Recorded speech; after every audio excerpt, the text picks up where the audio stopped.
জুবিন সত্তাটোক লৈ তুমি যিখন প্লে কাৰ্ডত লিখা আছে জুবিন সত্তাটোক লৈ ভয় কিয় তাৰ উত্তৰটো লাগে কিহৰ বাবে ভয় এখন ছবিৰ বাবে আমাৰ সেইটোৱে প্ৰশ্ন এবাৰ নহয় দুবাৰ নহয় বাৰম্বাৰকৈ জুবিন গাৰ্গৰ প্ৰতি আমাৰ প্ৰাণৰ শিল্পী জুবিন গাৰ্গৰ প্ৰতি সেই 19 ছেপ্টেম্বৰ দিনটো আমাৰ মনত আছে সেই 19 ছেপ্টেম্বৰ দিনৰ পৰা আজিলৈকে প্ৰত্যেকবাৰ এবাৰ নহয় দুবাৰ নহয় বাৰম্বাৰ তেওঁলোকে অৱহেলা কৰা দেখিবলৈ পাইছোঁ আৰু তেওঁলোকৰ এই এখন প্ৰতিচ্ছবি মাত্ৰ এই এখন প্ৰতিচ্ছবি মুচিবলৈ তেওঁলোকৰ ইমান দৃষ্টতা ইমান সাহস কৰবা তেওঁলোকে পালে এই ৰাজপথ এই দেৱালখন আমাৰ ৰাজহুৱা সম্পত্তি এয়া কোনো হিমন্ত বিশ্ব শৰ্মাৰ ৰিণিকী শৰ্মাৰ সম্পত্তি নহয় আৰু প্ৰাণৰ শিল্পী জুবিন গাৰ্গৰ ছবি মুচিবলৈ ইমান সাহস তেওঁলোক কৰবা পালে আমাৰ প্ৰশ্ন এইটোৱে কাৰ নিৰ্দেশত তেওঁলোকে এই কাম কৰিবলৈ বাধ্য হ'ল ধন্যবাদ প্ৰথমতে আমাৰ গুৱাহাটীখন বিউটিফিকেশ্যনৰ নামত যদি তেওঁলোকে জুবিন গাৰ্গ ডাঙৰীয়াৰ ছবিখন মোহাৰি দিয়ে তেনেহ'লে আমাক সেনেকুৱা বিউটিফিকেশ্যন নালাগে সেয়া অকল মই কোৱা কথা নহয় আজি ইয়াতে থকা যিসকল আচলতে অসমীয়া যি পাব্লিক ওলাই আহিছে তেওঁলোকে এই এটা স্পষ্ট এটা তেওঁলোকক এটা ছবি দেখুৱাই দিছে যে আমাক বিউটিফিকেশ্যন গুৱাহাটী বিউটিফিকেশ্যনৰ নামত তেওঁলোকে যদি জুবিন গাৰ্গৰ ছবি মোহাৰিব বিচাৰিছে তেনেহ'লে সেয়া অসমীয়াই মানি নলয় দ্বিতীয়তে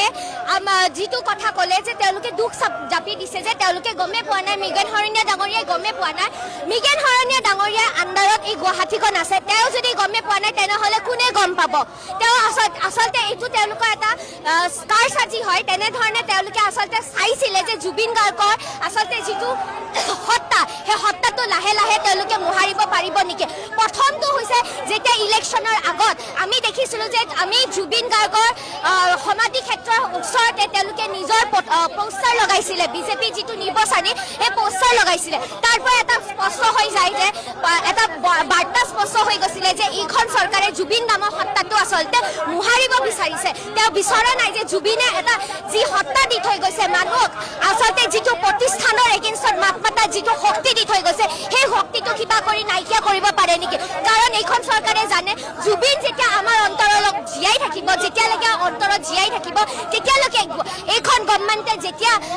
তেওঁলোকে জনবিৰোধী কাৰ্যকলাপ হাতত ল'ব তেতিয়া জনতা ওলাই আহিব জুবিন গাৰ্গে আমাক শিকাই থৈ গৈছে যে এইখন চৰকাৰ আমি তেওঁলোকক আনিছোঁ আৰু আমি ইচ্ছা কৰিলে আমি সলাব পাৰোঁ সেইকাৰণে এইখন চৰকাৰে বিচাৰে যে জুবিন গাৰ্গক যিটো সত্তা তেওঁলোকে কিবা কৰি আমাৰ মনৰ পৰা মোহাৰিব পাৰে কিন্তু আজি এটা স্পষ্ট বাৰ্তা দিব বিচাৰিছোঁ যে তেওঁলোকে হাজাৰ চেষ্টা কৰক হাজাৰজন মাৰ্চেলৰ আকা ছবি তেওঁলোকে মোহাৰি দিয়ক কিন্তু তেওঁ জুবিন গাৰ্গৰ যিটো সত্তা সেইটো সদায় জীয়াই থাকিব বিজেপি হয়তো আজি আছে চৰকাৰত কিন্তু কালি পৰহি বিজেপি নাথাকিব কিন্তু জুবিন গাৰ্গ ডাঙৰীয়াৰ যিটো অৱদান অসমীয়া জাতিৰ কাৰণে অসমীয়া ভাষাৰ কাৰণে আমাৰ অসমৰ প্ৰকৃতিক ৰক্ষা কৰিবৰ কাৰণে যিখিনি অৱদান বা জুবিন গাৰ্গ ডাঙৰীয়াই যিখিনি ছ'চিয়েল ৱৰ্ক কৰি থৈ গৈছে সেইখিনি কিন্তু আমাৰ মনৰ পৰা মোহাৰিব নোৱাৰে আহি থকা প্ৰজন্ম জুবিন গাৰ্গৰ সত্তাটো মনত ৰাখিব আৰু তেখেতে অসমৰ বাবে যি কৰি থৈ গৈছে সেইখিনি ইতিহাসত লিখা থাকিব এখন চৰকাৰে যিমানে চেষ্টা কৰে তেওঁলোকে কেতিয়াও জুবিন গাৰ্গক মোহাৰিব নোৱাৰে দিলোঁ নহয় যিকেইজন আছামী তাত সোমাই আছে যে সিদ্ধাৰ্থটো এনেকৈ থাকে কিবা ফিলিংছ কিবা যে আছে একো নাই কেমেৰাত দেখিছোঁ একো ফিলিংছ নাই পুৰা ক্লিন চেফ শ্যামখন পুৰা ক্লিন চেফ ইয়াত যেনেকৈ আছে তাৰ ধুনীয়া ক্লিন চেফত আছে মই বোলে চৰকাৰে বৰ বঢ়িয়া ব্যৱস্থা কৰি দিছে মাজে মাজে সিহঁতলৈ চকু পৰি আছে ন চাই আছো মই আৰু মই নামটো পাহৰি গ'লো নহয় এগৰাকী নাম তাৰ মই ভিডিঅ' দেখি পেলাই মানে মোক কৈছে এগৰাকী এই লেডি এগৰাকী আছে নহয় শ্যাম অমিত প্ৰভা মহন্ত তেওঁ একেই খালি হেৰিক অলপ মই যিজন পি এছ অ' কেইজন যে তেওঁলোকক অলপ নম্বৰ দেখা পাইছে বাকীটো সিদ্ধাৰ্থটো এতিয়াও অহংকাৰটো এনেকৈ আছে আপুনি চাওকচোন ভাবি চাওক হাপছে তেওঁ আগতে যিটো যেনেকৈ দাড়ি চাৰি যেনেকৈ আছিলে জুবিনদাৰ লগত থাকোঁ যিটো দাড়ি চেপ এইটো সেইটোৱে পুৰা বেণ্ডেড কাপোৰ পিন্ধি আছে অসমত আটাইতকৈ কোনে আন্দোলন নকৰে সংখ্যালঘুসকলে আন্দোলন নকৰে আজিৰ দিনটোত মুখ্যমন্ত্ৰী ডক্টৰ হিমন্ত বিশ্ব শৰ্মাই স্বীকাৰ কৰিলে যে মিয়া মুছলমান বহু দূৰ আগুৱাই গ'ল আৰু আমাৰ সকল আন্দোলনতে ৰ'ল আমাৰ সকলে কেৱল মাত্ৰ প্ৰতিবাদতে ৰ'ল মিয়া মুছলমান ডাক্তৰ হ'ল আমাৰ সকল কেৱল মাত্ৰ আঁচনিৰ মুখলৈ চাই ৰোৱা হ'ল কিন্তু মিয়া মুছলমানে খেতি পথাৰত দুগুণে কৰা হ'ল আমাৰ সকলে কেৱল মাত্ৰ হিন্দুত্ব কৰা হ'ল মিয়া মুছলমানে নিজৰ সন্তানক কেনেকৈ আগুৱাই নিব লাগে সেই কথাটোত বেছিকৈ গুৰুত্ব দিয়া হ'ল আমাৰ সকলে কেনেকৈ ধৰ্ম প্ৰচাৰ কৰিব লাগে নিজৰ সন্তানক সেই বিষয়ত বেছিকৈ কোৱা হ'ল কিন্তু মিয়া মুছলমানে কি কৰিলে কেনেকৈ ডক্টৰ ইঞ্জিনিয়াৰ হ'ব লাগে তাত অধিক গুৰুত্ব দিয়া হ'ল মুখ্যমন্ত্ৰী হিমন্ত বিশ্ব শৰ্মা ডাঙৰীয়া যিখাৰ মন্তব্য কৰিলে এই মন্তব্যষাৰ যদি শুনে তেতিয়া আপোনাৰ যিসকলে মগজ আছে সেইসকলে বুজি পাব অসমত আটাইতকৈ কোনে আন্দোলন নকৰে সংখ্যালঘুসকলে আন্দোলন নকৰে আৰু আজি অসমৰ 1500 মেডিকেল সিটৰ 400 মেডিকেল সিট তেওঁলোকে পায় কাৰণ আমাৰ আধা সময় আন্দোলনত যায় আমাৰ আধা সময় আন কামত যায় আমাক দেখি আমাৰ নতুন চামেও তাক কৰিব আৰম্ভ কৰে নমস্কাৰ মই পবিত্ৰ মেছ যিসকলে মুছলমানক ঘিন কৰে অহৰ্নিশে ৰাতিপুৱাৰ পৰা গধূলিলৈকে কেৱল মিয়া মুছলমান বুলি কৈ মিয়া মুছলমানে কি কৰে কেৱল মিয়া মুছলমানৰ যিসকলে বেয়া চিন্তা কৰি থাকে বা মুছলমানৰ বেয়া চিন্তা কৰি থাকে আজি মুখ্যমন্ত্ৰীয়ে সেইসকলৰ জোকৰ মুখত চুন দিয়াৰ দৰে এটা মন্তব্য কৰি পেলালে বৰ্তমান সময়ত লাইনত আহিছে সংখ্যালঘুসকল বৰ্তমান সময়ত শিক্ষাৰ ক্ষেত্ৰত অগ্ৰাধিকাৰ প্ৰথম শ্ৰেণীৰ চাকৰিৰ পৰা আদি কৰি তেখেতলোকে সকলোতে অগ্ৰাধিকাৰ ল'বলৈ চেষ্টা কৰিছে নিটৰ ডক্টৰ হোৱাৰ ক্ষেত্ৰত তেখেতলোকে অগ্ৰণী ভূমিকা পালন কৰিছে আজি বদৰুদ্দিন আজমলৰ প্ৰশংসাত পঞ্চমুখ হৈছে অসমৰ মুখ্যমন্ত্ৰী হিমন্ত বিশ্ব শৰ্মা সংখ্যালঘুসকলৰ প্ৰশংসাত পঞ্চমুখ হৈছে হিমন্ত বিশ্ব শৰ্মা সংখ্যালঘুসকলে প্ৰতিবাদকাৰী নহয় বুলি কৈছে আন্দোলনকাৰী নহয় বুলি কৈছে সংখ্যালঘুসকল তেখেতলোক কৰ্মৰ ওপৰত বিশ্বাস কৰে তেখেতলোকে কৰ্ম কৰি খায় কিন্তু আমাৰ সকলে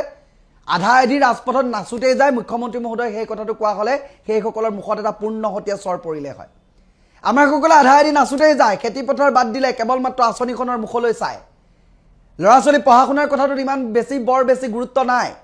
ক'ৰবাত যদি কিবা এটা হৈছে প্ৰতিবাদ হৈছে তালৈ দৌৰি যায় সেই বস্তুটোৱে আওপকীয়াকৈ বুজালে আমি যে মাতো কোনোবা ৰাজনৈতিক মিটিঙত বেছি গুৰুত্ব পায় ৰাজনৈতিক মিটিংখনত যে বেছি গুৰুত্ব পায় যে বাকী যি ঘৰুৱা কাম কাজ সেইবোৰত যে গুৰুত্ব নাই ল'ৰা ছোৱালীৰ শিক্ষাৰ দিশত কি হ'ব গুৰুত্ব নাই সেই কথাবোৰ বৰ্তমান সময়ত আওপকীয়াকৈ মুখ্যমন্ত্ৰী ডাঙৰীয়ে বুজাই দিলে গতিকে বুজি পোৱাই এই বিষয়টো বুজি পাব আন্দোলন আমাৰ সকল আন্দোলনমুখী বুলি যে ক'লে আমাৰ সকলে বেছিকৈ হিন্দুত্ব কৰিব লৈছে সেইসকলে কিন্তু নিট পৰীক্ষাত যিসকল মুছলমান বুলি দিনে ৰাতিয়ে যিসকলে হেৰি কৰি থাকে নহয় সেইসকলে কিন্তু দিনে ৰাতিয়ে কেৱল মাত্ৰ শিক্ষাৰ ক্ষেত্ৰত প্ৰাধান্যমূলকভাৱে কামবোৰ কৰিবলৈ চেষ্টা কৰি আছে নিটত তেখেতলোকে প্ৰৱেশ চিকিৎসা বিজ্ঞানত কেনেকৈ প্ৰৱেশ পৰীক্ষাত কেনেকৈ সোমাব পাৰি তাৰ ওপৰত তেখেতলোকে জোৰ দি আছে আজমল ছুপাৰ 40 প্ৰতি বছৰে কেনেকৈ 100 জন কমেও 100 জন শতাধিক যি ডক্টৰৰ বাবে নিৰ্মাণ কৰা হয় তাক লৈ আজি গৌৰৱান্বিত হৈছে গৌৰৱ অনুভৱ কৰিছে মুখ্যমন্ত্ৰী হিমন্ত বিশ্ব শৰ্মা মুখ্যমন্ত্ৰী হিমন্ত বিশ্ব শৰ্মাই কৈছে বদৰুদ্দিন আজমলৰ অসমৰ বায়ু পানী মাটিৰ লগত কোনো ধৰণৰ সম্পৰ্ক নথকা মানুহ এজনে অসমৰ হৈ অসমলৈ আহি ইমান এটা ভাল কাম কৰাৰ যি প্ৰমাণ সেয়া কিন্তু জল পটপটকৈ ওলাই পৰিছে আমাৰ সকলে ৰাজপথত নাচনি হৈছে ৰঙা ব্লাউজ বঙা ব্লাউজ পিন্ধি কেনেকৈ কুটৰ লগত মেখেলা পিন্ধাই চৰকাৰ নিৰ্দেশনা দিব আঁচনিখনৰ মুখলৈ চাই ৰৈছে তাৰ বাহিৰে কিন্তু বৰ্তমান সময়ত বেলেগ কাম যে কৰা নাই আওপকীয়াকৈ হিমন্ত বিশ্ব শৰ্মাই এইষাৰ কথাই কৈছে আপোনালোকে বুজি পালে ভাল কথাবোৰ বুজি পালে ভাল কেৱল মাত্ৰ আপোনালোকে এই ৰাজনৈতিক প্ৰেক্ষাপটৰ লগত লাগি মুছলমান মিয়া এই শব্দকেইটাৰ লগত আপোনালোক বৰ বেছিকৈ চিনাকি হৈছে পৰাপক্ষত এইবোৰৰ পৰা আঁতৰি চলক আপোনালোকৰ সন্তানৰ ওপৰত বেছি গুৰুত্ব দিয়ক আপোনালোকৰ সন্তানৰ ভৱিষ্যতৰ ওপৰত আপোনালোকৰ গুৰুত্ববোৰ কমি গৈছে কেৱল মাত্ৰ ক'ৰবাত মিটিং এখন হ'লে কেনেকৈ দৌৰ মাৰিব লাগে বা ক'ৰবাত কিবা এটা হ'লে কেনেকৈ তাতে ব্যস্ত থাকিব লাগে আজি আন্দোলনৰ কথাটো কিয় ক'ব লগা হ'ল মুখ্যমন্ত্ৰীজনৰ মুখত আজি এই কথাটোৱে কাৰোবাৰ মুখত এটা পূৰ্ণহতীয়া স্বৰ পৰা নাইনে কথাবোৰ চিন্তা কৰিবলগীয়া বিষয় আজি সংখ্যালঘুসকলৰ যি প্ৰশংসাত পঞ্চমুখ হ'ল আমাৰ এই যি আমি যে প্ৰতিটো সময়তে অসমীয়া পাহৰি কেৱল মাত্ৰ হিন্দু এই বিষয়টোৰ ওপৰত বেছিকৈ লাগিলোঁ তাৰ এটা আজি পূৰ্ণহতীয়া স্বৰ পৰিছে আমি সকলোৱে বিচাৰো জুবিনৰ এখন ফটো এখন পোষ্টাৰ ক'ৰবাত যদি বেকা হৈ থাকে তেতিয়াও দুখ লাগে গতিকে জুবিনৰ ফটো এখন একেবাৰে মুচি নাইকিয়া কৰি পেলোৱাটো আমাৰ কাৰণে আৰু মোৰ কাৰণে বিশেষকৈ মই পত্নী হিচাপে যদি ক'ব বিচাৰোঁ সেয়া পত্নী হিচাপেও বা এগৰাকী অসমীয়া তেওঁৰ অনুৰাগী হিচাপেও মই ক'ব বিচাৰোঁ যে জুবিনৰ ফটো মুচি পেলোৱাটো কোনোৱে সহ্য কৰিব পাৰিব সেইটো কোনেও সহ্য কৰিব নোৱাৰে আৰু সেয়া দেখিছে সকলোৱে দেখিছে সেইদিনাখন গণেশগুৰিত কেনেকৈ সকলোৱে ওলাই আহিছে আৱেগেৰে আৰু মৰম হেঁপাহ সন্মানেৰে সেইটো হোৱাটো কোনেও নিবিচাৰে আচলতে অন্য ধৰণৰ বিকল্প ব্যৱস্থা আছে তেনেদৰে গ্ৰহণ কৰি পেলাই আমাৰ অকল মই জুবিন গাৰ্গ বুলিয়ে নকওঁ তেনেকুৱা আমাৰ জাতীয় সত্তা এটা যি আমাৰ সংস্কৃতিক আমাৰ জাতীয় জীৱনক আমাৰ পৰিচয়ক দাঙি ধৰি আছে তেনেকুৱা এক সত্তাক মানে মুচি পেলোৱাৰ কথাটো কোনেও নাভাবাটোৱে আচলতে ভাল কথা নহ'লে আমি আমাৰ জাতিটোৰ আমাৰ পৰিচয়ক আমি কেনেকৈ সন্মান দি আছোঁ আমাৰ স্বীকৃতিক আমি নিজেই দেখোন সন্মান দিয়া নাই তেতিয়াহ'লে সেইটোৱে কথা আমি যেনেকৈ নিজৰ মা দেউতাক আমাৰ ঘৰখনত আমি কেতিয়াও মুচি পেলাব নোৱাৰোঁ কোনো ধৰণৰ কথা ভাবিব নোৱাৰোঁ আমাৰ ককাই ভাইক তেনেদৰে জুবিন গাৰ্গহঁতৰ নিচিনা সত্তা কি হয় প্ৰতি ঘৰ মানুহৰ কাৰণে একো আৰু বা গোটেই জাতিটোৰ কাৰণে এটা পৰিচয়, এটা সত্তা। গতিকে তেওঁ মুচি পেলোৱাৰ কথাটো নাভাবিলে আমি সুখী, সকলো সুখী হ'ম। সেইটো সদায় থাকিব, সেইটো আমি নিজৰ মানে জুবিন কেনেকুৱা হয়, প্ৰতি ঘৰ মানুহৰে একো এজন ঘৰৰ সদস্য নহয় জানো? গতিকে কোনোবাই জুবিন গাৰ্গৰ নিচিনাই সত্তাক আমি যেতিয়া আমাৰ যদি কোনোবা ঘৰৰ পৰিয়ালৰ কোনোবা হেৰাই যায়, আমি জানো তেওঁক সদায় কাৰণে পাহৰি যাব পাৰোঁ? 9 মাহ হ'ল, এবছৰ হ'ল বুলি আমি জানি পাহৰি যাব পাৰোঁ? গতিকে সেই আৱেগ, সেই অনুভৱ সদায় থাকিব, গোটেই অসমীয়াৰ প্ৰাণত থাকিব। আৰু জুবিনৰ প্ৰতি হওক, শ্ৰদ্ধাৰ ভূপেন মামাৰ প্ৰতি হওক, বা কলাগুৰুৰ প্ৰতি হওক, ৰূপ কোঁৱৰজনৰ প্ৰতি হওক, সকলোৰে ক্ষেত্ৰত এইটো হ'ব। এনেকৈ সকলোৱে ওলাই আহিব। এনেকৈ যদি মচি পেলোৱাৰ বা কিবা এটা যদি এনেকুৱা মানে কি বুলি ক'ম, এনেকুৱা ধৰণৰ যদি কিবা দেখে তেওঁৰ প্ৰতি নিগেটিভ কিবা এটা হোৱাটো, তেতিয়াহ'লে প্ৰতিজন অসমীয়াই নিজৰ সেইটো অনুভৱ কৰি ওলাই আহিব। আজি অসমৰ 16,000 ইঞ্জিনিয়াৰৰ হাতত চাকৰি নাই। আজি অসমৰ 60,000 স্নাতকোত্তৰ ডিগ্ৰীধাৰী শিক্ষাৰ্থী নিবনুৱা, আৰু সামগ্ৰিকভাৱে নিবনুৱাৰ সংখ্যা প্ৰায় 28 লাখলৈ বৃদ্ধি পাইছে। এই পৰিসংখ্যাই স্পষ্টভাৱে প্ৰতিফলিত কৰে যে হিমন্ত বিশ্ব শৰ্মা নেতৃত্বাধীন বিজেপি চৰকাৰৰ শাসনকালত বছৰে বছৰে ৰাজ্যত নিবনুৱা সমস্যাই অধিক ভয়াৱহ ৰূপ ধাৰণ কৰিছে। আমি SFIয়ে স্পষ্টভাৱে দাবী জনাইছোঁ যে ৰাজ্যৰ ক্ৰমবৰ্ধমান নিবনুৱা সমস্যা সমাধানৰ ক্ষেত্ৰত হিমন্ত বিশ্ব শৰ্মা নেতৃত্বাধীন চৰকাৰে অবিলম্বে ফলপ্ৰসূ আৰু বাস্তৱমুখী পদক্ষেপ গ্ৰহণ কৰিব লাগে। কিয়নো যুৱ সমাজৰ ভৱিষ্যতক অনিশ্চয়তাৰ দিশে ঠেলি দি চৰকাৰে দিয়া কোনো উন্নয়নৰ শ্লোগান বাস্তৱ হ'ব নোৱাৰে। চৰকাৰে অযথা কথাত গুৰুত্ব দিয়াৰ পৰিৱৰ্তে জনসাধাৰণৰ জীৱনৰ সৈতে জড়িত মৌলিক সমস্যাবোৰ সমাধানৰ ক্ষেত্ৰত গুৰুত্ব আৰোপ কৰক। কাৰণ শিক্ষা আৰু কৰ্মসংস্থাপনৰ অধিকাৰ সুনিশ্চিত কৰাৰ দায়িত্ব কেৱল চৰকাৰৰ হাততেই থাকে। ধন্যবাদ। মহানগৰ গুৱাহাটী আৰু জুবিন গাৰ্গৰ ফটো। ইয়াৰ কথাটো হ'ল কি যে যিজন জুবিন গাৰ্গে জীয়াই থকা গোটেই জীৱনটো গুৱাহাটীতেই থাকি অসমবাসী ৰাইজৰ কাৰণে অসম এৰি গুচি নগ'ল, সেই ঠাইতেই থাকি তেখেতক তাৰ পৰা আনি ছিংগাপুৰত শেষ কৰি দিয়া হ'ল, মচি পেলোৱা হ'ল। তেখেতক তেজমঙহৰ সেই মানুহজন মচি পেলোৱা হ'ল, জ্বলাই দিয়া হ'ল। তাৰপিছত মানুহে কোনোবাই আৱেগত ক'ৰবাত তেওঁৰ ছবিখন অংকন কৰিছে, ক'ৰবাত তেওঁ ফটো এখন লগাইছে। এতিয়া সেইটো কি হৈছে, নিৰ্দিষ্ট সময়লৈকে এই ফটোখিনি মচি দিয়া হৈছে আৰু নিৰ্দিষ্ট সময়লৈকে ফটো আঁকিবলৈ বাধা কৰা হৈছে। ইয়াৰ অৰ্থটো কি? ইয়াৰ অৰ্থটো বুজি পোৱা নাই। কিয়নো অসমৰ আমাৰ যিখন বৰ্তমানৰ চৰকাৰ, আজি 5 বছৰ আগতো এইখনেই চৰকাৰ, তেওঁলোকে যিখিনি দুৰ্নীতি কৰি আছে, সেই দুৰ্নীতিখিনি হয়তো চেণ্ট্ৰেলৰ চৰকাৰে গম নাপায় বা একাংশ মন্ত্ৰী নেতাই গম নাপায়। সেই কথাটোৰ কাৰণে আজি কোনোবা সেই আগষ্টৰ কেই তাৰিখৰ ভিতৰত অসমলৈ অহাৰ কথা আচলতে কোনোবা ডাঙৰ মন্ত্ৰী নেতা, সেয়েহে চাগে সেই ফটোখিনি মচি দিয়া হৈছে যে তেওঁ যদি প্ৰশ্ন কৰে যে এই জুবিন গাৰ্গ বোলা এই মানুহজনৰ ন্যায় পালেনে নাই ৰাইজে বা অসমৰ মানুহে, সেই প্ৰশ্নৰ উত্তৰ দিব নোৱাৰিব বুলি আচলতে সেই ফটোখন দেখি কাহিনীটো মনত পৰে বুলি সেই ফটোখনেই মচি পেলোৱা হৈছে। আৰু সেইখন চৰকাৰ বা সেই প্ৰশাসনে সেই মানুহজনৰ ন্যায় দিব পাৰে বুলি আপোনালোকৰ বিশ্বাস হ'বনে? ন্যায় দিব, কিন্তু অসমীয়া জাতিটোক বুৰ্বক বুলি জানি পেলাইতো জুবিন গাৰ্গক হত্যা কৰা হৈছে। আৰু সেই ন্যায়ো তেনেকৈ বুৰ্বক মানুহক যেনেকৈ ন্যায় দিয়ে, সেই তেনেকৈ বুৰ্বক মানুহখিনি বুৰ্বক বুলি ভাবি ন্যায় দিছোঁ বুলি এনেকুৱা কাহিনী এটা বনাই ন্যায় হৈ গ'ল, চেছ। কেইবছৰ জেল হ'ল, ৰিলিজ হৈ গৈছে। গতিকে আমি আছোঁ ক'ত? আমি নিজৰ মানে ভূমিত আছোঁনে নাই? আমি নিজৰ জন্মভূমি হয়নে নহয় এখন আমাৰ? আজি গুৱাহাটীখন কাৰ? গুৱাহাটীত অসমীয়া বুলি ক'বলৈ গ'লে দেখোন অসমীয়াৰ কোনো অস্তিত্বই নাই। আজি অসমীয়া হিচাপে এজন জুবিন গাৰ্গ হেৰাই গ'ল, বহিৰাগত হত্যাকাৰী আছিল, তেওঁক গৈ পেলাই ধুনীয়াকৈ আদৰ সাদৰ কৰি জেলত ভৰাই দিয়া হ'ল। আজি সৌসিদিনা বিহাৰীৰ উপদ্ৰৱ গুৱাহাটীত। গতিকে এই গুৱাহাটীখন বিক্ৰী হৈ গ'ল নেকি? গুৱাহাটীখন বহিৰাগতৰ হাতত বিক্ৰী কৰি দিয়া হ'ল নেকি? বিহাৰী মাৰোৱাৰীৰ হাতত বিক্ৰী হৈ গ'ল নেকি? অকল এটা শব্দ হিন্দু মুছলমান, সেই বস্তুটো কৰি পেলাই কি হ'ল, জুবিন গাৰ্গক হত্যা কৰি দিয়া হ'ল। কিয়নো জুবিন গাৰ্গক হত্যা কৰি দিয়া হ'ল হিন্দু মুছলমান কৰি পেলাই। হিন্দু মুছলমান দুটা আচলতে ধৰ্ম হয়, এইটো দুটা জাত নহয়, হিন্দু কোনো জাত নহয়, মুছলমান কোনো জাত নহয়, দুটা ধৰ্ম হয়। দুটা ধৰ্মৰ মানুহখিনিৰ মাজত যে বুজা হৈছে যে অসমত আটাইতকৈ বেছি সংখ্যক মানুহ কোন কোন ধৰ্মৰ আছে, যে হিন্দুৰ আটাইতকৈ বেছি আছে, তাৰ দ্বিতীয়তে মুছলমান আছে। গতিকে এই মুছলমান আৰু হিন্দুৰ মাজত যে এটা মানে বিভেদ সৃষ্টি কৰি দিয়া হ'ব, তেতিয়া মানুহৰ মানে মজবুতিটো কমি যাব। কমি যোৱাৰ পিছত জুবিন গাৰ্গৰ নিচিনা এজন মানুহক হত্যা কৰিলে এটা পাৰ্টীয়ে যদি প্ৰতিবাদ কৰে এই ধৰ্মৰ নামত সিটো পাৰ্টীক ডাউন দি বহুৱাই দিয়া হ'ব, যে জুবিন গাৰ্গৰ কাৰণে মুছলমানে প্ৰতিবাদ কৰি আছে বা জুবিন গাৰ্গৰ কাৰণে হিন্দুৱে প্ৰতিবাদ কৰি আছে, মুছলমানে নকৰিব, মানে এটা হিংসা বহুৱাই দিয়া হ'ল। যিটো মুছলমানে কি প্ৰতিবাদ কৰিছে যে আমি নকৰোঁ, হিন্দুৱে প্ৰতিবাদ কৰিছে যে আমি নকৰোঁ, কিন্তু সেইটো নহ'ল। মানুহক দেখুৱাই বা চৰকাৰৰ ফালৰ পৰা মানুহৰ মাজত বিভেদ সৃষ্টি কৰা হ'ল, একাংশ গোমূত্ৰ বা গোবৰ খোৱা মানুহৰ মনত এইটো হ'ল, বিভেদটো আহিল। কিন্তু যিখিনি ঐতিহ্যবন্দিত আচলতে অসমীয়া হয় প্ৰকৃত, তেওঁলোকৰ মাজত কিন্তু কেতিয়াও ফালিব নোৱাৰিলে। পাৰিলে জানো? আজি গোটেই অসমত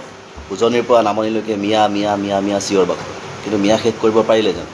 নোৱাৰিব। গতিকে সেই চৰকাৰখনৰ মুখৰ যে আখৈ ফুটা নিচিনা কথা বতৰাবিলাক, উস্তাদি মাৰি কথা কৈ কিন্তু কৰ্মৰ একো নাই। আজি গৌৰৱ গগৈ পাকিস্তানৰ এজেণ্ট বুলি কৈছিল, ইলেকশ্যনৰ আগত নাকৰ ফুটা ডাঙৰ কৰি কৰি হিমন্ত বিশ্ব শৰ্মাই কৈছে, কিন্তু এতিয়ালৈকে প্ৰুফ দিব পাৰিলে জানো? নোৱাৰিলে। গতিকে আমি অসমীয়া নহওঁ দুখীয়া, কিহৰ দুখীয়া আমি? কিন্তু এতিয়া আমি গম পাইছোঁ যে আমি দুখীয়া, আটাইতকৈ বেছি দুখীয়া আমি আকলৰ দুখীয়া, বাকী চবফালে আমাৰ আছে। কিন্তু এই আকলবিলাক আমি ঠিক কৰিলে কোনেও আমাৰ লগত আৰু খেলিব নোৱাৰিব। গতিকে আমি অকণমান কাৰোবাৰ ছাপৰ্টত কথা ক'বলৈ গৈ, কাৰোবাক ভালৰি লগাবলৈ গৈ আচলতে নিজৰ অস্তিত্ব শেষ কৰি গৈ আছোঁ আৰু নিজক নিজে শেষ কৰি গৈ আছোঁ। গতিকে সকলোৱে এবাৰ বুজি পাব, জাষ্টিছ ফৰ জুবিন গাৰ্গ। ধন্যবাদ। এখন কংক্ৰিটৰ ৱালৰ পৰা জুবিনদাৰ আমাৰ হিয়াৰ আমঠু অসমৰ সম্পদ ছবিখন বৈছে, কিন্তু 3,40,00,000 এপ্ৰক্স 4 কোটিয়ে ধৰক 3,40,00,000 জনতাৰ শিশুৰ পৰা বয়োজ্যেষ্ঠ অন্তৰৰ পৰা কেনেকৈ মোহাৰিব? সঁচাকৈ বহুত লাজ লাগে। এষাৰ কথা আছে, যিয়ে জুই লগাই জুইৰ লগত থাকে, ৰাইজৰ লগত নাথাকে। তাৰে প্ৰমাণ আজি গোটেই সকলো জাতি জনগোষ্ঠী, ল'ৰা ছোৱালী, বুঢ়া বয়োজ্যেষ্ঠ সকলো ওলাই আহিছে। জুবিনদা জীয়াই থাকোঁতে এটা নিগেটিভ শক্তি যিমান ভয় কৰিছিলে, জুবিনদা আমাৰ মাজত কায়িকভাৱে নাই যদিও সেই নিগেটিভ শক্তিটোৱে ইমানেই ভয় কৰে। আজি জাপানৰ প্ৰাইম মিনিষ্টাৰ আহিব, বিউটিফিকেশ্যন কৰিব। বিউটিফিকেশ্যনৰ নামত কি আমাৰ জুবিনদাৰ ছবিখন মোহাৰিলে হয় নেকি? জুবিনদাৰ ছবিখন থাকিবই লাগিছিলে। তেওঁলোকে কৈছিলে আমিও জুবিন, ময়ো জুবিন, জাষ্টিছ ফৰ জুবিন। মুখ্যমন্ত্ৰী ডাঙৰীয়াৰ ফেচবুকৰ আপুনি পেজটোত যাব, মুখ্যমন্ত্ৰী ডাঙৰীয়াই জুবিনদাক ফ'ল' কৰিছে নাই কৰা। লাজৰ কথা হয়। আচলতে ৰাইজে আমিও দুখী হয়, কাৰণ আমি এখন চৰকাৰক আনিলোঁ ন, ৰাইজৰ দ্বাৰা ৰাইজে গঠন কৰা চৰকাৰ। ক'বলৈ গ'লে তিতা কেৰেলা গছৰ পুলি ৰুই পেলাই এতিয়া আমি মিঠা ফল বিচাৰিলে নহ'ব, এনেকুৱা ধৰণৰ পৰিস্থিতি হৈছে। জুবিনাই কৈছিলে প্ৰকৃত ধৰ্ম হৈছে মানৱ ধৰ্ম, প্ৰকৃত প্ৰেম হৈছে আপোনাৰ প্ৰকৃতিক ভাল পোৱা, প্ৰকৃত সুখ হৈছে নিজৰ কৰ্ম, আৰু প্ৰকৃত সাহস হৈছে সত্যকটো সত্য ক'ব পৰা। আজি মৃগেন শৰণীয়া ডাঙৰীয়াই মিস্ত্ৰীসকলৰ ওপৰত দুখ জাপি দিছে, তেওঁ বোলে গম নাপায়। আপুনি অসমৰ আপুনি মেয়ৰ হয় গুৱাহাটী, আপুনি গম নাপায়, তেন্তে আপোনাৰ ওপৰত কোনোবা আৰু এগৰাকী মেয়ৰ আছে নেকি যাক আমি দেখা পোৱা নাই? কোনে দায়িত্ব ল'ব? আচলতে অসম তথা ভাৰতবৰ্ষত মানে বিজেপি চৰকাৰে যেতিয়াই নিজৰ ওপৰত দুখটো আহে তেতিয়া বেলেগক দুখটো জাপি দিয়ে। যদি এক্সাম্পল পেপাৰ লিকৰ দুখটো এতিয়া টেলিগ্ৰামক দিছে, টেলিগ্ৰাম বন্ধ কৰিছে। এইখন চৰকাৰে গা এৰা মন্তব্য কৰে, তাৰ বাহিৰে একো নাই। আজি লাজৰ কথা, এইখন চৰকাৰক ৰাইজে 100-200 আসন দিছিলে, আমাক 19 দিছিলে, তথাপিতো সকলো ৰাইজ ওলাই আহিছে। আজি ৰাইজৰ আকাংক্ষা ঘূৰিয়ে মোহাইছি পেলালে আমাৰ প্ৰাণৰ জুবিনদাক। আজি এই ধৰণৰ অৱস্থা আকৌ পুনৰ অংকন কৰিবলগীয়া হৈছে। এয়াই নেকি তেওঁলোকৰ জুবিনদাৰ প্ৰতি সন্মান? এতিয়া এওঁলোকে মানে এইখন চৰকাৰ ৰাইজ ওলাই আহিছে যে এতিয়া এওঁলোকে যেনেকৈ পানীত ডুবিলে মানুহৰ খেৰৰ সূতাডালে আশ্ৰয় নহয় জানো, এতিয়া তেওঁলোকে আশ্ৰয় লৈছে মিস্ত্ৰীকেইজনৰ ওপৰত। তেওঁলোকে দুখ গা এৰা মন্তব্য দিছে, সঁচাকৈ বহুত লাজৰ কথা। আৰু আমিও দুখী, আমি তিতাকেলা গছৰ পুলি ৰুলোতো, এতিয়া আমি মিঠা ফল বিচাৰি আছোঁ, তেনেকুৱা ধৰণৰ কথা। তাৰ হাতত সেই শক্তি আছে অন্যায় বিৰুদ্ধে মাত মতাৰ কাৰণে। আজি মাৰ্চেল বৰুৱা হওক বা কবিতা লিখাই হওক বা গান গাওক, পদপথত যদি গানো গায়, আজি এইখন চৰকাৰে উঠাই নিয়ে বা বাধা দিব চেষ্টা কৰে, কাৰণ এইখন চৰকাৰে নিবিচাৰে যে অন্যায় বিৰুদ্ধে মাত মতাটো। এইখন চৰকাৰ মাজত কাণ কলা নেদেখা বুবা হৈ থাকিব লাগিব, তাৰ বাহিৰে একো নাই। এইখন চৰকাৰে মাৰ্চেল নিচিনা সত্তাক ধ্বংস কৰিব আছে। মাৰ্চেলক অপমান কৰা নাই, মাৰ্চেলৰ সৃষ্টিক অপমান কৰা নাই, জুবিন দাক অপমান কৰিছে, 3 কোটি জনতা অপমান কৰিছে, কাৰণ 3 কোটি জনতাই এইখন চৰকাৰক বহুৱাইছিলে। আজি ইলেকশ্যনৰ আগত যদি চাই দেৱালে দেৱালে পদুম ফুল অংকন কৰিছিলে, তেতিয়া প্ৰব্লেম হোৱা নাছিলে, তেতিয়া বিউটিফিকেশ্যন ক'ত গৈছিলে? আজি জুবিন দাস চবুখানে বিউটিফিকেশ্যন ধ্বংস কৰিব নেকি অসমত? এয়াই নেকি বিউটিফিকেশ্যন? সঁচাকৈ বহুত লাজ লাগে। ভোটত আমি পাৰ্থদাক লগ পাইছোঁ। পাৰ্থদা, যিহেতু এটা ঘটনা সংঘটিত হৈ গৈছে, জুবিন দাৰ ছবি মুচি দিয়াক লৈ কি ক'ব এই ক্ষেত্ৰত? মইতো এটা বাইট দিছোঁৱেই এইটো ভল্টেজটো কিমান পাৱাৰ আছে চাইছিল তাৰমানে টেষ্টাৰ মাৰি চাইছিল টেষ্টাৰ যাৰ জ্বলি গ'ল কথাটো তাতে আৰু এইটো এটা মানে সৰু ল'ৰা ছোৱালীৰ নিচিনা কাম হোৱা নাই এই যে সৰু ল'ৰা ছোৱালী স্কুলত যে এইখন এইটো পেইণ্টিংটো যে মুচি দিয়ে টাচ পেইণ্টিং চ' এইটো এটা I think this is a childish thing so' এইটো হ'ব নালাগে বৰ দুখৰ কথা তাৰমানে আৰু মই ভাবোঁ এইটো এনেকুৱা লাগে যেন কেতিয়াবা যে কি ভাবি কৰিলে কাৰণ তেওঁলোকেতো কৈছে আমি কৰাই নাই চ' মে বি ইণ্টেনশ্যনলিয়ে হওক আনইণ্টেনশ্যনলিয়ে হওক বস্তুটো বেয়া হৈছে চ' কাৰণ মানুহে এইটো সেই আৱেগটো বা জুবিনৰ ফটো এখন য'তেই হওক মানুহে মুচি দিয়াটো কেতিয়াও মানুহে এইটো একচেপ্ট নকৰিব চ' মই ভাবোঁ ঠিক আছে তেওঁলোকে যদি মিছআণ্ডাৰষ্টেণ্ডিঙত হৈছে তেতিয়াও বেয়া হৈছে বা তথাপিও কিন্তু কথাটো হ'ল কি চব ফটো এখন মুচি পেলাই কাকো কলিজাৰ পৰা গুচাব নোৱাৰে তাৰমানে চ' মই সেইটোত বেছি বিশ্বাস কৰোঁ মানে ফটোখন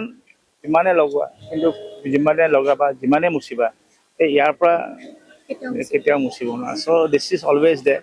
চ' Zubeen Garg is always alive প্ৰত্যেকজন মানুহৰ হৃদয়ত অন্তৰত জীয়াই আছে চ' ফটো এখন মুচি জুবিন গাৰ্গৰ মনৰ পৰা গুচাব নোৱাৰে আৰু যিটো কোৱা হৈছে জাপানৰ প্ৰধানমন্ত্ৰী আহিবৰ কাৰণে চাফ চিকুণ কৰি যিহেতু গছ পুলি ৰোৱাও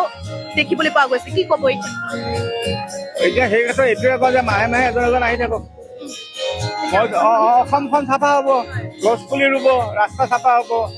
এই গাঁতবোৰ মৰিব ফুটপাথবোৰ ঢাকিব মই সেইকাৰণে ভাবোঁ যে মই ৰিকুৱেষ্ট কৰোঁ অসম গভৰ্ণমেণ্টক আপোনালোকে এটলিষ্ট এমাহত নোৱাৰিলে 2 মাহে 3 মাহে এজন ভাল VVIP মাতক জাপানৰে হওক বা আমাৰ ইণ্ডিয়াৰে কোনোবা কেবিনেট মিনিষ্টাৰে হওক হেৰি হওক তেতিয়া এটলিষ্ট তেওঁলোক মাতক মই তেওঁলোকক এইকাৰণে ৱেলকাম কৰিম তেওঁলোক অহাৰ লগে লগে গুৱাহাটীখন অসমখন ধুনীয়া হৈ উঠিব জুবিন দাৰ ফটো থাকিব নালাগে ফটো কিয় মুচি পেলাব লাগে ৱালত যদি মোৰ মাথাত যদি চুলি নগজে কি মই ডিঙিটো কাটি দিম নেকি বাহিৰৰ পৰা শক্তিশালী আহিছে আহিবলৈ দিয়ক ভাল কথা আমিও ভাল পাওঁ কিবা এটা ভাল কাম কৰি থৈ যাব জুলাই মাহৰ 1, 2, 3 তাৰিখে বিদেশৰ পৰা বহুত শক্তিশালী কোনোবা এজন আহি আছে সেইকাৰণে গুৱাহাটীত যিমান জুবিন দাৰ ফটো আছে চব চাফা কৰি দিয়ক নহয় জানো এতিয়া জুবিনক চিনাকিহে কৰি দিব লাগে কোনোবা বিখ্যাত ব্যক্তি আহিব ইয়ালৈ যে জুবিন আমাৰ হিয়া স্পন্দন অসমীয়া জাতিৰ স্পন্দন হিয়াৰ আমঠু অসমীয়া জাতিৰ ঐতিহ্য সম্পদ অসমীয়াৰ সম্পদ তেখেতক চিনাকিহে কৰি দিব লাগে যে এনেকুৱা এজন ব্যক্তি আছিলে আমাৰ অকালতে তেখেতৰ মৃত্যু হ'ল কিন্তু তেখেতৰ ফটোবিলাক আঁতৰাই পেলাই বহুত এইটো গ্ৰহণযোগ্য নহয় এনেকুৱা কাম কৰিব নাপায় আচলতে আপোনালোকৰ মনত আছে এটা কথা যেতিয়া পাৰ্লিয়ামেণ্টত জৱাহৰলাল নেহৰুৱে কৈছিলে যে অক্সাই চীনত একো ঘাঁহ এডালো নগজে সেইকাৰণে চীনক দি দিয়ক তেতিয়া তেখেতে কৈছিলে যে মোৰ মাথাত চুলি নাই বুলি মই কি ডিঙিটো কাটি দিম নেকি তেনেকুৱা কথাটো হ'ব নোৱাৰে কোনোবা বিখ্যাত ব্যক্তি আহি আছে বুলিয়ে জুবিনৰ ফটোবিলাক যে মুচি পেলাব তেনেকুৱা কোনো যুক্তি নাই নহয় গ্ৰহণযোগ্য নহয় দেই অযুক্তিকৰ কথা এইবিলাক এনেকুৱা কাম কৰিব নাপায় নহয় তেওঁক চিনাকি দিয়ক তেখেতৰ সম্ভৱ ভালেই পাব এইটো মনতে এটা ভুল ভাৱনা লৈ পেলাই আপোনালোকে এইটো কাম কৰি আছে সেইটো কাম তেনেকুৱা নকৰিব তেখেতক চিনাকি কৰি দিলে ভালেই পাব সম্ভৱ জুবিনৰ নাম শুনিছো চাগৈ পেপাৰে পত্ৰই আজিকালি ছচিয়েল মিডিয়া ইমান ষ্ট্ৰং তেখেতে শুনিছে তেখেতে দেখিলে সম্ভৱ ভালেই পাব বা এনেকুৱা এজন ব্যক্তি আছিলে অকালতে মৃত্যু হ'ল সমবেদনা জ্ঞাপন কৰিব সেইকাৰণে তেনেকুৱা কাম নকৰিব যিবিলাক বাকী আছে সেইবিলাক নুমুচিব সযতনে ৰক্ষা কৰক সেইবিলাক গুৱাহাটীত ঢেৰ লেতেৰা আছে চাফা কৰিবলৈ এতিয়া বুজিছেনে প্ৰথমতে সেইবোৰ চাফা কৰক জুবিন দাৰ ফটো চাফা কৰিলে গুৱাহাটী চাফা নহয় গুৱাহাটীত বহুত লেতেৰা বস্তু সোমাই আছে সেইবোৰ চাফা কৰক নালাবিলাক চাফা কৰিব সেইবিলাক গ্ৰীণ নেট দি পেলাই ঢাকি নিদিব এবাৰ যে কৰিছিলে গ্ৰীণ নেট দি ঢাকি দিছিলে সেইবিলাক অপকৰ্ম নকৰিব চাফা কৰক মেয়ৰ আছে তেখেতক দায়িত্ব দিয়ক যদি কাম সুকলমে কৰিব নোৱাৰে সময়মতে কৰিব নোৱাৰে ৰেজিগনেশ্যন দিবলৈ কওক সেই তেনেকুৱা পদক্ষেপ ল'লেহে এইবিলাক কাম সমাধান হ'ব এনে ওপৰে কৰি থাকিলে একো সমাধান নহয়